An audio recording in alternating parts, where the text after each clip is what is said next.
कंकाल का रहस्य। चौरा गांव के खेतों में इन दिनों खुदाई का काम चल रहा था। असल में इसी गांव से होकर एक अच्छी सड़क गुजरनी थी, इसलिए यहाँ खुदाई शुरू की गई थी। अचानक एक दिन खुदाई करने वाली मशीन से कुछ टकराता है। बाद में जब खोजबीन की जाती है तो वहां से 2 कंकाल मिलते हैं। पुलिस गांव के लोगों से पूछताछ शुरू करती है। आप लोगों को क्या लगता है ये किसके कंकाल हो सकते हैं? अरे साहब, हमें क्या पता ये किसके कंकाल है, आप ही लोग पता लगाइए। हम लोग तो बहुत ज्यादा डरे हुए हैं। हाँ, हमारी फॉरेंसिक टीम अभी आ रही है। ये बताओ कि इस गांव के रहने वाला कोई जोड़ा गायब तो नहीं ना? क्योंकि शुरुआती जांच में तो ये बात सामने आ रही है कि एक कंकाल किसी पुरुष का है तो एक किसी महिला का। साहब, हमें तो बहुत डर लग रहा है।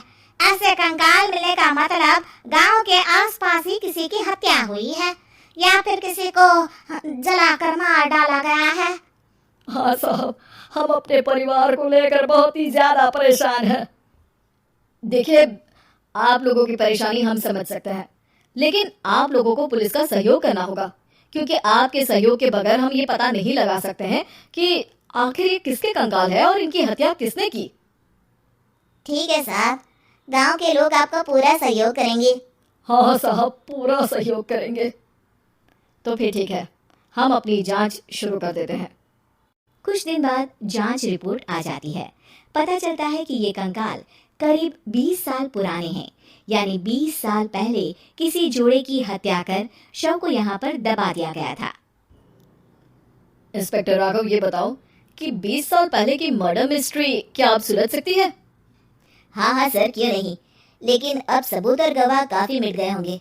मुश्किल तो होगी, लेकिन शायद किसी परिवार को इंसाफ मिल सके। इंस्पेक्टर राघव, आप बिल्कुल सही कह रहे हैं। किसी परिवार को तो इंसाफ मिलेगा ही और किसी को उसके किए की सजा भी मिलेगी। जी सर, मैंने तो जांच शुरू भी कर दी है। 20 साल पहले इस गांव के 2 जोड़े अचानक कहीं गायब हो गए थे।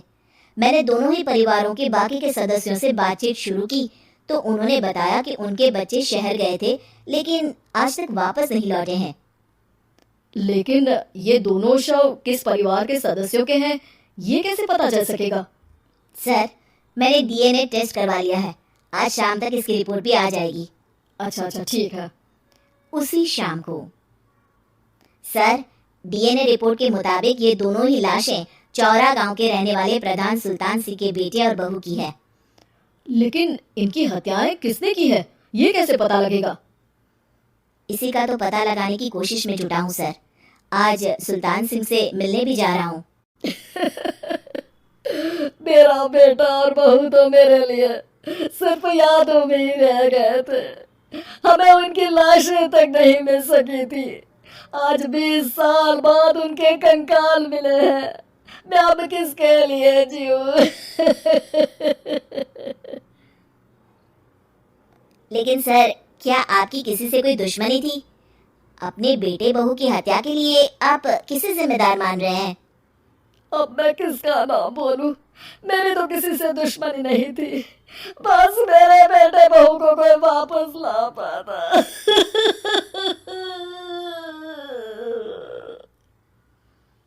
इसके बाद सुल्तान सिंह फूट फूट कर रोना शुरू कर देते हैं। सर, अब आप इनका अंतिम संस्कार करवा सकते हैं। कम से कम इनका शरीर ना सही, इनका कंकाल तो आपको मिला है। लेकिन हाँ, अगर आपको कुछ भी याद आए तो जरूर बताइएगा। मेरी तो बेटा अब उम्र हो गई है, लेकिन मेरे बेटे और बहू के हत्यारों का जरूर पता लगाइएगा, क्योंकि जब तक हत्यारे पकड़े नहीं जाएंगे मेरा मन नहीं मानेगा। सर, हमारी पूरी कोशिश रहेगी हत्यारे को पकड़ने की। लेकिन एक बात बताइए, उस वक्त आपको किस पर शक गया था? उस वक्त मेरे एक ड्राइवर को पकड़ा गया था, लेकिन सबूतों के अभाव में उसे छोड़ दिया गया था। अच्छा, और ड्राइवर पर कैसे शक हुआ था? क्योंकि उस दिन ड्राइवर छुट्टी पर था। उस समय लेकिन लाश क्यों नहीं मिल सकी थी? उस वक्त पुलिस ने बहुत कोशिश की थी, लेकिन दोनों की डेड बॉडी नहीं मिल सकी थी। ठीक है, हमारी तफ्तीश चल रही है, मैं फिर आऊंगा। इसके बाद इंस्पेक्टर वहां से चला जाता है और सुल्तान सिंह अपने बेटे और बहू की याद में खो जाते हैं। कुछ दिन बाद सुल्तान सर, एक बात बताइए, जब आपके बेटे बहू की हत्या हुई थी, उसी के आसपास आपके ही गांव का रहने वाला एक और जोड़ा उसी वक्त गायब हो गया था ना? हाँ सर, अलका और अभिषेक, वो भी मेरे बच्चों जैसे ही थे। तो फिर वो कहाँ है? उनका भी आज तक पता नहीं चल सका, लेकिन बताते हैं कि कुछ साल पहले अभिषेक को गांव के ही किसी आदमी ने मुंबई में देखा था, लेकिन फिर वो गायब हो गया।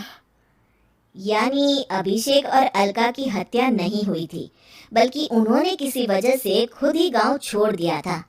हाँ हाँ, हो सकता है, क्योंकि अभिषेक मेरे बेटे संतोष का अच्छा दोस्त था और उसका मेरे घर भी आना जाना लगा रहता था।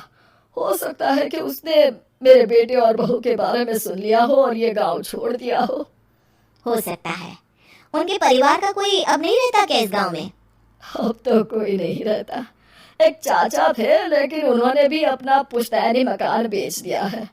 वो भी अब कहीं शहर में ही बस गए हैं। ओह, अभिषेक और अलका के बारे में भी पता लगाना होगा। हो सकता है कि वही इस हत्या के बारे में कुछ बता सके। हो तो सकता है, लेकिन वो बेचारे तो खुद ही वक्त के मारे थे, वो क्या बताएंगे। फिर भी सर, जब केस दोबारा खुला है तो जांच तो करनी ही पड़ेगी, और इस बार तो लाशें भी बरामद हुई है। कुछ दिन तक लगातार तफ्तीश चलती रही। एक दिन थाने से सुल्तान सिंह को फोन आता है। हाँ, कौन बोल रहा है? सर, मैं कांस्टेबल तुलाराम बोल रहा हूँ थाने से। आपको थाने आना पड़ेगा। थाने? लेकिन क्यों? सर, किसी की पहचान करवानी है। अच्छा ठीक है, मैं दोपहर तक पहुंचता हूँ। सुल्तान सिंह दोपहर में थाने पहुंचता है। कई पुलिस के अधिकारी वहां मौजूद रहते हैं। सर, आपके बेटे की हत्या का रहस्य आज शायद सुलझ जाए। अच्छा इंस्पेक्टर राघव, पर वो कैसे?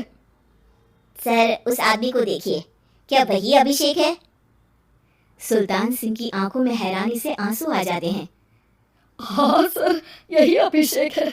ये आपको कहाँ से मिला? सिर्फ अभिषेक ही नहीं, बल्कि इसकी पत्नी अलका भी इसके साथ है। मैडम, जरा अभिषेक की पत्नी को लाइए। जैसे ही अलका को पेश किया जाता है, सुल्तान सिंह जमीन पर गिर जाते हैं। सुल्तान सर, क्या हुआ आपको? आप अलका को देखकर गिर क्यों गए? सुल्तान सिंह सर पकड़कर बैठ जाते हैं। ये अलका नहीं, बल्कि ये तो मेरी बहू रितु है। पूरा थाना एक दूसरे का मुंह देखने लगता है। क्या? इसके बाद हर किसी को दो कंकाल और हत्या का रहस्य समझ में आ गया। अभिषेक और रितु ने मिलकर संतोष और अलका की हत्या की थी और लाश को जमीन के नीचे दबा दिया था। आज 20 साल बाद इस हत्या का रहस्य खुल सका था कि अवैध प्रेम संबंध में दो मासूमों की जान गई थी।